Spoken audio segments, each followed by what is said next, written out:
Hello guys and welcome to Daily Tech Tutor. In today's video, I will be showing you how to use Bigo Live's gaming streaming feature. So what you want to do is you want to open up the app and then you want to tap on the recording button.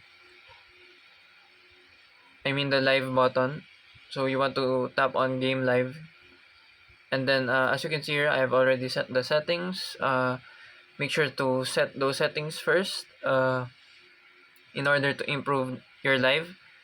Then once you have set the settings, you want to tap on OK, and then you want to go to your app, the game that you have set for your stream, and then you would be streaming your screen